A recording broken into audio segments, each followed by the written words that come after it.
गोविंद शिल्प घेऊन येत आहे 79 ट्विन बंगलोचा भव्य दिव्य पंढरपुरातील एकमेव प्रकल्प। आमच्या प्रकल्पाची वैशिष्ट्ये मनाला शांती देणारं महादेवाचं मंदिर, मुख्य रस्ता सुमारे 30 फुटांचा, अंतर्गत रस्ता सुमारे 20 फुटांचा, ग्रामपंचायत योजनेचा प्रत्येक बंगलोजला स्वतंत्र नळ, सांडपाण्याची सुरक्षित विल्हेवाट, सर्व टाइल्स ग्लॉसी आणि नामांकित कंपनीच्या, सर्व स्टेअर, खिडक्या, चौकटी सुपर ब्लॅक ग्रेनाइट, दोन्ही अटॅच बाथरूम पूर्णपणे टाइल्स, पंतप्रधान हर घर नल योजना पूर्णत्वाकडे, बाथरूम, बेसिन, किचन, सीटू फिटिंग्स हे जगवार कंपनीचे, स्टील वर्क पूर्णपणे जिंदाल कंपनीचे, 1000 लिटर पाण्याची टाकी, 150 लिटर सोलर वॉटर हीटर सोबत वॉटर प्युरिफायर, प्रत्येक बंगलोजला स्वतंत्र पार्किंग, दर्शनीय भाग पूर्णपणे डॅटो टाइल्स, टाटा प्रवेश कंपनीचे आकर्षक भक्कम दरवाजा, फुटी उंचीचे सुरक्षित कंपाऊंड। मग विचार काय करताय? गोविंद शिल्प, पत्ता गट नंबर 95, हॉटेल अंगण शेजारी, टाकळी रोड, पंढरपूर। ताज्या घडामोडी पाहण्यासाठी आमच्या YouTube चॅनलवरील PVR म्हणजेच पंढरी वार्ता या न्यूजला सबस्क्राइब करा आणि शेजारील बेल आयकॉनवर क्लिक करा। 19 एप्रिल रोजी वेळापूर येथे उत्तम जानकर यांनी घेतलेल्या बैठकीत माळशिरस तालुक्यातील मागील 25 वर्षापासून सुरू असलेला जानकर विरुद्ध मोहिते पाटील हा राजकीय संघर्ष संपुष्टात आल्याची घोषणा झाली आहे। या बैठकीत जयसिंह मोहिते पाटील आणि धैर्यशील मोहिते पाटील हेही उपस्थित होते आणि यावेळी बोलताना उत्तम जानकर यांनी 6 महिन्यांपूर्वीच मोहिते पाटील आणि माझी चर्चा झाली होती तेव्हाच आमचं ठरलं होतं असा खळबळजनक खुलासा उत्तम जानकर यांनी 19 एप्रिलच्या बैठकीत केल्यानंतर बैठकीस उपस्थित असलेले उत्तम जानकर समर्थक देखील बुचकळ्यात पडल्याचं दिसून आलं। माळशिरस तालुक्यात पक्ष ही बाब गौण ठरवत मोहिते पाटील समर्थक आणि मोहिते पाटील विरोधक असे दोनच राजकीय प्रवाह प्रभावी राहिले आहेत। प्रत्येक निवडणुकीत आमने सामने लढत आले आहेत आणि यातूनच या तालुक्यातील मोहिते पाटील विरोधकांनी उत्तम जानकर यांच्या मागेही आपले बळ उभा केल्याचं दिसून आलं होतं। रविवारी खुडूस येथे झालेल्या मोहिते पाटील विरोधकांच्या बैठकीत उत्तम जानकर यांच्यावर जोरदार निशाणा साधत आम्ही स्वाभिमानाची लढाई माळशिरस तालुक्यात लढत राहू असा निर्धार अनेकांकडून व्यक्त करण्यात आल्याचं दिसून आलंय। कुणाची भीक म्हणून या तालुक्यातील स्वाभिमानी जनतेला आमदारकी नकोय अशी टीकाही यावेळी करण्यात आली। आम्ही राष्ट्रवादीचा गट विचार करत होतो सुरेशा तालुक्यात की खासदारांना पाठिंबा द्यायचं जर आम्हाला माहितीचा ते भागच होता, पण काम किती पद्धतीने करायचं हे आमचं ठरत नव्हतं। उत्तमराव कोणी काय ठेव उत्तमरावांची कहाणी सांगतो। उत्तमराव जानकरांची सगळ्या सहकार्य सगळ्यात आधी कोणी केलं असं तरी तांदूळवाडी या गावात केलं। तांदूळवाडी आणि मोहिते पाटील परिवाराचं नातेसंबंध अगदी जवळची घरातले नातेसंबंध। त्यात मी येता 8वीत असल्यापासून उत्तमरावांच्या सोबत आमचे मामा कंपनी वगैरे टाकायची, तुला काय काय करत ही आमच्या सोबतची टीम काही लोकांनी राग रांगोळी झाली उत्तमरावांच्या सोबत राग रांगोळी। काही लोकांनी आपली टोकाची बोंबळी सांगता येणार नाही।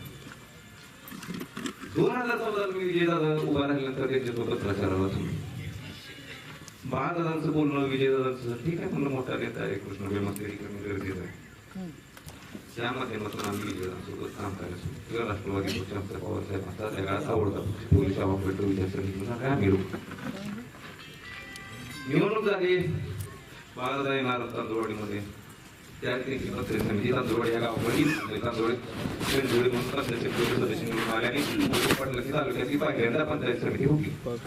आम्हाला म्हणजे या गावानं पंचायत समिती घालवली। आमच्या वडिलांचं काकांवरती काकांचं आवडतं गाव घेतले, ठीक आहे म्हणलं आता सदाभाऊ तारखा माणूस काम करू। युवक आघाडी आम्ही उभा केली तांदूळवाडी 3री आणि कधी न मिळणार मत तांदूळवाडी गावात ह्या 20 वर्षामध्ये न मिळणारं लीड विजयदादांना आपण 700 मतांचं दिली। विधानसभेची निवडणूक लागली, बाळदादांचं काम संपलं। आपला बंधुराज निवडून आले, मोठे दादा निवडून आले, बाळदादा निवांत झाले। हनुमंतराव डोळसवाई उभारले। त्यावेळेस बाळदादाने जे काही शब्द वापरले हे जे तुम्हाला आज कळलं ना, जानकर आणि मोहिते पाटील एक आहे, हे 2014ला मला कळलं। हे उत्तमरावांचं 1995 पासूनच चाललेलं जे काय होतं ना, मोहिते पाटलाला भांडायचे, मोहिते पाटील उत्तमराव फार एवढे पाठायचे की एकमेकांना सगळ्या प्राण्यांची उपमा देऊन झाले। प्राणी संग्रहालय रिकामं तर कशासाठी वाटायचे? माळशिरस तालुक्यातल्या जनतेची काळजी कोण जास्त घेतो? गुदमरलाय माळशिरस तालुक्यातल्या प्रेम एवढी म्हणजे प्रेम त्यांचं माळशिरस तालुक्यावरती आणि किती प्रेम आहे आणि किती एकमेकांसोबत लोकशाहीच्या मार्गाने संघर्ष करत होते मनापासून हे काल सिद्ध झालं। पण आता ही जे आज आपण निवडणुकीच्या पार्श्वभूमीवरती खडसे सरपंच साहेबांनी जी मीटिंग अरेंज केली. ह्या मीटिंगला नवीन दिशा देऊन तालुक्यात मोहिते पाटील जानकर यांना डावलून नवीन आघाडी करायची, त्यासाठी ही मीटिंग. पण आता नवीन आघाडी करायची तर मग कोणासोबत जायचं? खासदारांसोबत जायचं का दुसरे कोण अजून कोण असतील ते इकडे तिकडे त्यांच्या सोबत जायचं किंवा अजून कोणासोबत जायचं? हा खरा आपल्या समोरचा प्रश्न. तर आता ह्याच्यानंतर आपण आता जर ठरवायचं म्हणलं तर आपल्याला बरेच पर्याय, अपक्ष पण बरेच अर्ज आले. खासदार का खासदार का नको? मोदींचं जे विकासाची दृष्टी आहे ह्या देशासाठी लाभलेली, आता आपल्या खुर्जमधून गेलेला रस्ता असेल, गाव नाही जिथं रस्ता झाला नाही. आणि या मोहिते पाटील आणि जानकरराव ह्या गटाने जी माळशिरस तालुक्याला 25 ते 30 वर्ष फसवले. उत्तमराव काल तिकडे गेले नाहीत. उत्तमराव 30-35 वर्षापूर्वी तिकडे होते. ते एक सोंग होतं, सोंग. मोहिते पाटील विरुद्ध हे उत्तमरावांचं सोंग होतं. आणि ही जी तालुक्याची 35 वर्ष जी त्यांनी आपली वाया घालवली आणि सर्वसामान्य जनतेला फसवलं, ह्याच्यासाठी आपल्याला खास करून युवकांना इथं जमलेल्या माझ्या विनंती आहे, आपल्याला एक नवीन टीम तयार करून युवकांनी ही जबाबदारी खांद्यावर घेतली पाहिजे. ज्येष्ठांनी त्याचं नेतृत्व केलं पाहिजे, मार्गदर्शन केलं पाहिजे. पण आता खासदारांचं आपण इथं मागे कोणतरी म्हटलं की आपण रणजित नाईक निंबाळकरांना पाठिंबा द्यायचा. आता का मी निंबाळकर आहे म्हणून नाही, मागच्या वेळी माझ्या एवढं मी आणि सुरेश आबा ह्या माळशिरस तालुक्यातून आम्ही एक ठराविक लोक संजय मामाचा प्रचार केलेले लोक. हे काय माझी भावकी किंवा हास्यातला काय भाग नाही. खासदारांना का पाठिंबा द्यायला जातो तर बचेरी शिंगुर्णी ही जी गाव आहे ती 22 दुष्काळी गाव, आपल्या तालुक्यातले आपले गुरुचे एक छोटा भाऊ म्हणून ते बचेरी शिंगुर्णी गाव आहे. ह्या गावाला कधीच पाणी आलं नाही. ते खासदारांनी परवा दिवशी 22 गावांना 4,000 कोटी जवळपास मजबूत केले. आता कृष्णा भीमास्त्री काय करायचं मोहिते पाटलांनी? सिनियर नाही द्यायचे, फार सोपं दाखवायचं नसतं. कृष्ण भीमास्त्री करा, कृष्ण भीमास्त्री, कृष्ण भीमास्त्री करा, कृष्ण पूर्ण कधी करणार तुम्ही? केंद्रात फार तुमचं महाराष्ट्रात सगळं नेतृत्व, तुमच्या घरात महाराष्ट्रात मुख्यमंत्री कोण ही बैठक बसायची. आणि तुम्ही कारण सांगता की वरिष्ठ नेत्यांनी सहकार्य केलं नाही, हे केलं नाही, ते केलं. आणि खासदारांनी ते स्वप्न पूर्ण केलं ना. कृष्णा भीमा स्थिरीकरण, फल डायव्हर्जन हा पूर्ण खासदारांनी पूर्ण केला. आणि खासदारांना येतोय फरक समजू नये. खासदारांचं फार या नीरा नदीच्या अलीकडे इकडून अगदी पैसे सुपली पासून वाठारपर्यंत यांनी पहिल्यापासून यांनी व्यवस्थित ह्या महाराष्ट्राच्या मातीसाठी योगदान दिलेली ही लोक आहेत. आणि त्यामुळं उत्तमराव जानकर, मोहिते पाटील यांना डावलून जर तिसरी आघाडी तयार करायची असेल तर खासदारांसारखी, रणजितसिंह नाईक निंबाळकरांसारखी मोठी ताकद त्या आपल्या भागात आपल्याला कोणी देणार नाही. देतील पण ते लांब न कोण बाहेरचे असतील, इकडून मोश कोणाला कोण कुठले देतील, कुठले देतील. पण आपल्या जवळचा एवढा मोठा नेता आहे की उद्या हा केंद्रात मंत्री होऊ शकतो आणि अतिशय दिलदार आणि शब्द पाळणारा माणूस. त्यामुळं मागाशी ज्यांनी सांगितलं की खासदारांना आपण पाठिंबा द्यावा, त्याला पूर्णपणे मी अनुमोदन देतो. आणि मला ह्या उत्तमरावांनी म्हणजे का माझं लागला मला, मी जवळचे नातेवाईक सोडून यांच्यासोबत आम्ही कंटिन्यू थांबलेलो.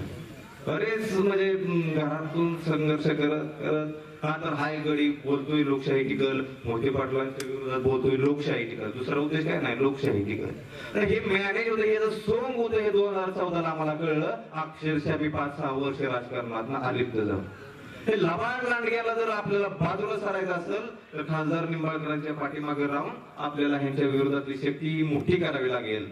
आणि वरिष्ठ नेतृत्व पण काय म्हणजे असं काय म्हणजे आपण फक्त निंबाळकर किंवा मोहिते पाटील जानकरांना विरोध म्हणून आपण अशा कोणाला आयडिया करायला जात नाही. वरती नरेंद्र मोदी हे विश्व जगात संपूर्ण त्यांनी नाव केलेलं आहे. अशा नेतृत्वाला डावणं हे माझ्या दृष्टीनं चुकीचं वाटतं. खास करून युवकांना तर माझं इथं आव्हान आहे की आपल्याला जमल तसं, झेपल तसं ही जी लबाड लांडग्याने आपल्याला फसवलंय 35 वर्ष, त्यांचा बदला म्हणण्यापेक्षा पण ह्यांचं राजकारण आपल्याला पूर्णपणे संपुष्टात आणून एक चांगल्या विचाराची फळी निर्माण करून आणि चांगलं नेतृत्व आपल्याला नवीन उभा करण्याची गरज आहे. कोणीही नेतृत्व करा, तरुण ज्येष्ठ असतील, तरुण असतील, कोणीही एक टीम तयार करून त्यांच्या मार्गदर्शनाखाली असतील. बरेच लोक आहेत, के पाटील साहेब आहेत, फतेसिंह दादा आहेत, हिंदुराव दादा आहेत, आबाल नेता.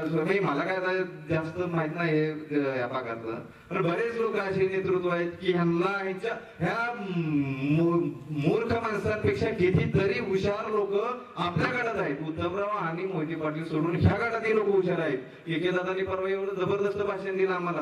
काय म्हणलं, अरे काय आपल्या तालुक्यात एवढी बुद्धिमान लोक असताना सुद्धा आपण जर ह्या अतिशय हलकट वृत्तीच्या लोकांसमोर आपल्या तालुक्यानं 45-50 वर्ष घालवले की अशा लोकांना डावलून आणि यांना पण सिनियर नेत्यांना पण माझी विनंती आहे की तुम्ही हात काढून घ्यायचा नाही. आपण काय आता निवृत्त झालो, रिटायर झालो असे नाही बोलून कधी होईल. तरुणांना, घरातल्या मुलांना, तरुणांना तुम्ही पाठिंबा दिला पाहिजे.